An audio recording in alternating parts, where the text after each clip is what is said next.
안녕하세요. 저는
썩 좋지가 않았습니다. 돈을 벌어서 혼자 계시는 어머님과 어린 남동생의 뒷바라지를 하고 있다더군요. 물론 저보다 어린 나이에 기특하게 열심히 사는 모습이 좋아 보였지만 그저 그런 마음일 뿐 아내에게는 전혀 마음이 가지가 않았습니다. 그렇게 퇴근 후 술을 마시는 게 몇 번이 반복되다 보니 점점 외로워져서 정신을 놓은 건지 아내와 함께 시간을 보내게 되었습니다. 사실 그날 이후로 사귄다고 말만 하지 않았을 뿐 다른 연인들처럼 데이트도 하고 사귀는 것과 다름이 없었죠.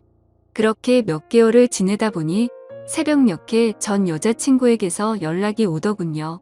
사실 시간도 많이 지나게 되어서인지 별로 대수롭지 않게 생각을 하게 되었고 결국에는 헤어졌던 여자친구와 다시 만남을 가지기로 했었습니다. 그로 인해 퇴근 후 데이트를 하던 아내에게는 이제 서로 신경 쓰지 말고 남남처럼 그냥 지내자라고 말을 해버렸습니다. 하지만 다시 만났던 여자친구와는 며칠도 채 가지 못해서 다시 끝이 나고 말았죠. 처음에는 대수롭지 않게 생각했지만 만나면 만날수록 그때 있었던 일이 자꾸만 떠오르더군요. 더 오래 만나다가는 제게 의처증이 생겨나 버릴 것 같고 상상만 해도 견딜 수가 없어서 또 다시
멘탈이 제대로 잡혀지지가 않았죠. 그러다 어느 날 친형과 술을 먹게 되었습니다. 이런저런 이야기를 나누다 결국 지금까지 있었던 모든 이야기를 털어놓게 되었습니다. 당연히 친형은 제게 욕부터 하더라고요. 결국에는 부모님 귀에까지 들어가게 되었습니다. 집에서는 난리가 났었죠. 아버지께서는 남의 자식 망쳐놓고 뭐 좋은 일 있다고 매일같이 술이나 마시고 다니냐고 엄청 화가 나셨습니다. 어머니와 친형까지 저의 행동에 엄청나게 비난을 했었고, 부모님께서는 집에 한번 데리고 오라고 하셨고 저는 또 모르쇠로 일관했습니다. 하지만 어느 날 형은 제 휴대폰 연락처를 뒤지게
오늘 부모님께서 아내분 어머님을 만나 뵙고 왔다는 이야기를 제게 해주더라고요. 오늘 가보니 그쪽 상황이 많이 힘든 걸 알게 되었답니다. 얘기를 해보니 아내가 벌던 돈들은 전부 처가댁에 장모님과 처남의 생활비로 다 들어갔었고 지금까지 아내가 모아놓은 돈도 없다고 말하더군요. 그쪽이 형편이 좋지 않아서 당장 혼수조차 부담하기가 힘든 상황이라며 제게 어떻게 하려고 이런 일을 벌인 거냐고 묻더라고요. 저는 그 말을 듣고 속으로 만세를 불렀습니다. 이제 부모님께서도 이 결혼을 포기하시겠구나라는 생각이 들었던 거죠. 그리고 그때 당시에 저도 취직을 한 지 얼마 되지 않았었기에 모아둔 돈이라고는 고작 1,000만 원 가량밖에 없었거든요. 하지만 보수적인 성격이었던 저희 부모님은 고집을 꺾지 않으셨습니다. 결혼식이야 가족끼리 조촐하게 치르면 되는 거고 집 문제야 본가에서 같이 살면 다 해결되는 문제니 뭐가 문제냐며 제 기대를 꺾어버리셨습니다. 결국 순식간에 결혼 날짜를 잡게 되었고 일정대로 척척 진행이 되더군요. 저는 그때부터 너무 당황했고 속이 타들어갔습니다. 그렇게 좋아하지도 않았던 여자랑 결혼을 해서 평생을 함께할 생각에 암담하더군요. 그리고 부모님의 고집만 내세우니까 점점 화가 나서 크게 대들기도 했습니다. 제 앞으로의 인생이 달린 문제인데 왜 이렇게 무책임하게 진행하냐고 화를 냈죠.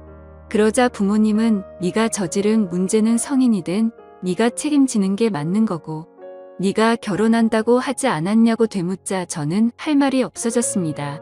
그냥 그때 당시에는 모두가 저를 망치게 만들려고 하는 것만 같아서 사소한 거 하나하나 다 마음에 들지 않았고 고슴도치처럼 모든 게 날이 서서 삐뚤게 느껴졌습니다.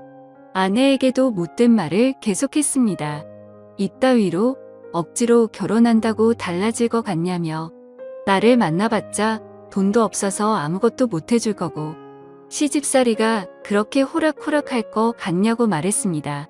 그리고는 정말 너한테 잘해줄 자신이 없으니까 고집 피우지 말라고 했죠.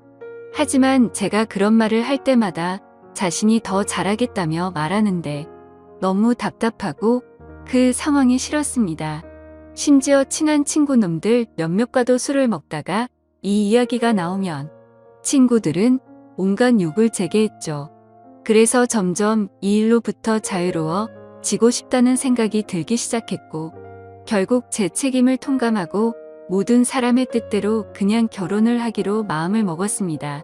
하지만 너무 삐뚤어져 있었던 저는 그렇게 마음을 먹고도 막말을 입에 달고 살았죠. 부모님께는 잘 살 자신이 없으니 행복한 결혼 생활을 할 거라는 기대는 하지도 말라고 했고 아내에게도 늘 차갑게 몹쓸 말들을 많이 했습니다. 그리고 결국에는 결혼을 하게 되었습니다. 정말 좋아서 한 결혼도 아니었으니 신혼생활은 말할 것도 없었습니다. 신혼여행은 해외여행은 커녕 국내에 있는 흔한 여행지로 갔습니다.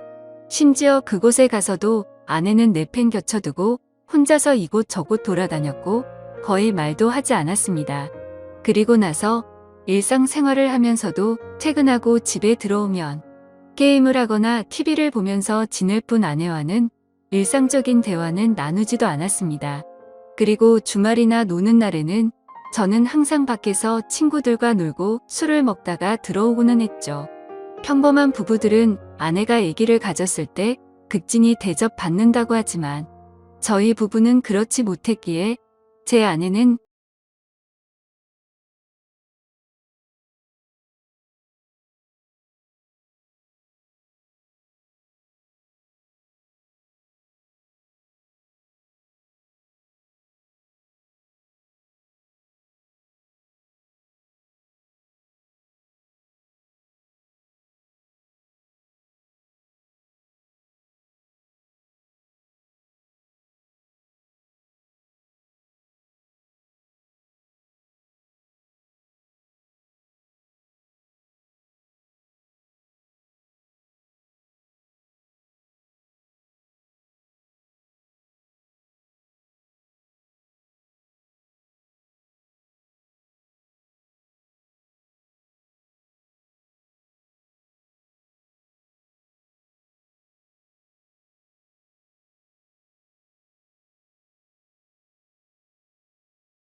처럼 무뚝뚝하게 아내를 대했지만 마음은 그렇지 않았죠.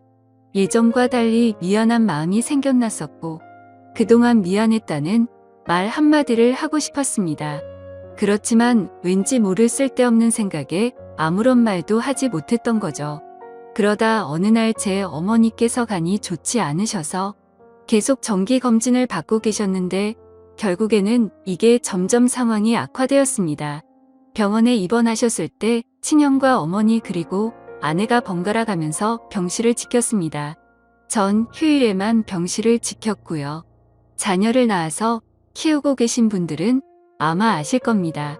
새벽이고 낮이고 아이가 잠도 안 들고 울고 할 때마다 아내는 잠이 들지 못했습니다. 그렇다고 제가 애를 봐주고 하지도 않았으니까요. 그렇게 잠도 제대로 못 자고 병실에서 간호를 했으니 그 피곤함은 말로 표현할 수가 없을 거란 거 잘 알고 있었습니다. 그런데 그때조차도 따뜻한 말 한마디 하지 않았습니다.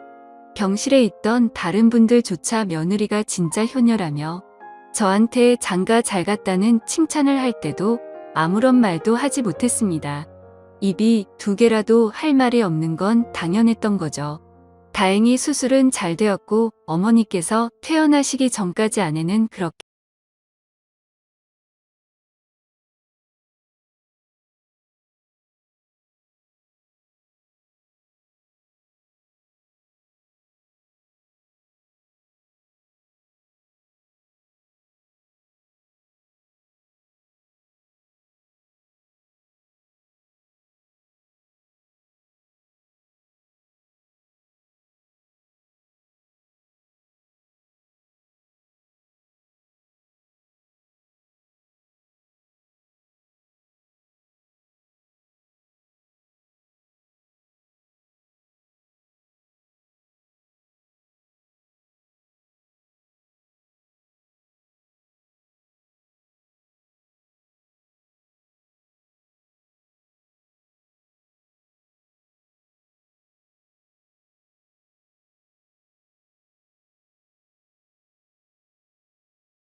이때부터는 그래도 나름대로 다정하게 대했습니다.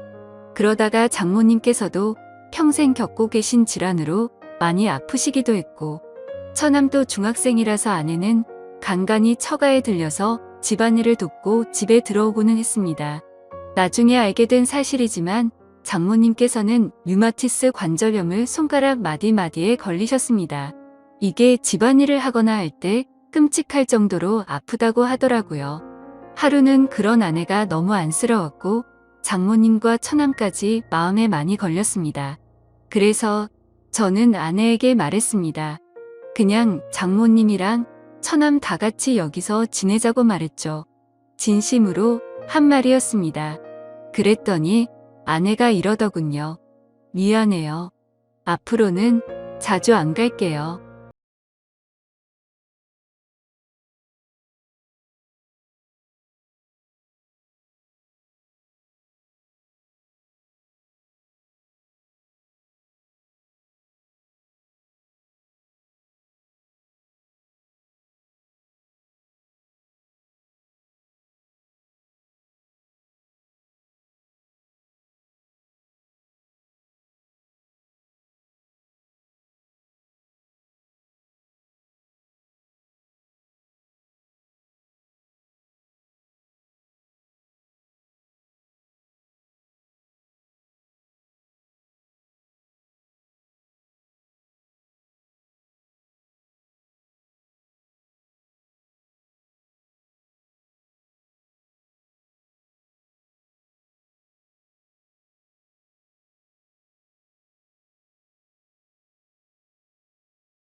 집안일도 제 나름 열심히 돕고 있고 육아도 열심히 하고 있습니다. 그리고 아내와 저 사이에는 예쁜 딸아이도 한 명 더 생겨났고 더 예쁜 가정을 이루게 되었죠. 이게 제게 있었던 5년 전 이야기입니다. 지금은 장모님과 처남 그리고 제 아내와 자식들 이렇게 6식구가 다 같이 행복하게 살고 있습니다. 넉넉지 않은 형편일지 몰라도 휴일이나 주말이 되면 가능하면 가까운 곳으로라도 바람을 쐬러 다니고 있고요. 지금은 아내에게 잔소리도 들어가면서 지내지만 그 누구보다 행복하게 해주려고 아내를 여왕처럼 받들고 지내고 있습니다. 그런 저를 기특하게 보셨는지 장모님도 항상 우리 사이가 최고라며 저를 감싸주시고 온 가족이 서로를 너무 애틋하게 생각하고 행복한 나날을 보내고 있네요. 지금은 정말 그 어느 때보다 행복합니다. 제 착한 아내 덕분에 저의 못난 모습들이 고쳐진 것 같아서 정말 고맙게 생각합니다. 아마 그때 아내가 저를 버리고 떠나버렸다면 저는 그저 그런 인생을 살고 있었을 테고 평생 후회만 하면서 살았을 것 같다고 생각이 드네요. 앞으로도 저는 과거의 아내에게 잘 해주지 못했던 걸 평생 갚아 나가려고 합니다. 물론 평생이 걸려서 제가 잘하더라도 그 큰 상처를 준 건 다 갚지 못하겠지만 지금은 제 아내도 행복하다고 말해주니 너무 미안하고 고마운 마음만이 가득하네요. 제 사연을 읽어주셔서 감사드립니다.